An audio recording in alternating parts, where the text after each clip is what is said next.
এদিকে পররাষ্ট্র সচিব এবং উপদেষ্টার সাথে বৈঠক করতে মন্ত্রণালয়ে গেছেন মার্কিন রাষ্ট্রদূত। এই বিষয়ে আরো বিস্তারিত খবর জানাতে সহকর্মী মোর্শেদ হাসিব আমাদের সাথে এই মুহূর্তে যুক্ত হয়েছেন। হাসিব, কোন বিষয়ে মূলত তাদের আজকের এই আলোচনা, আপনি কোনো জানতে পেরেছেন কিনা তথ্য?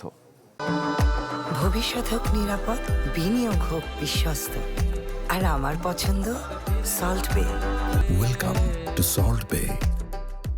জি শরীফ, প্রথমবারের মতো পররাষ্ট্র উপদেষ্টা আসাদ আলম সিয়াম, পররাষ্ট্র উপদেষ্টা জনাব তৌহিদ হোসেন এবং তার আগে পররাষ্ট্র সচিব আসাদ আলম সিয়ামের সাথে বৈঠক করতে এসেছেন মার্কিন রাষ্ট্রদূত ব্রেন্ট ক্রিস্টেনসেন। আপনি জানেন যে 12 জানুয়ারি উনি বাংলাদেশে পৌঁছান এবং 15 জানুয়ারি উনি ক্রেডেনশিয়াল জমা দেন। তারপরে অন্যান্য ব্যক্তিবর্গের সাথে উনি সৌজন্য সাক্ষাৎ করলেও পররাষ্ট্র উপদেষ্টা এবং সচিবের সাথে সাক্ষাতের সময় সুযোগে আসলে ব্যাটে বলই মিলে নেয়। আজকে মিলেছে, এই জন্য ব্যাক টু ব্যাক দুটো বৈঠক হচ্ছে।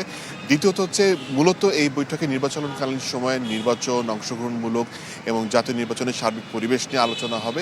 আপনারা জানেন যে স্বরাষ্ট্র উপদেষ্টার সাথে বৈঠকে নির্বাচনের সহিংসতা দমনে স্বরাষ্ট্র মন্ত্রণালয়ের উদ্যোগ সম্পর্কে তিনি জানতে চেয়েছেন এবং তাকে সেই বিষয়গুলো অবহিত করা হয়েছে।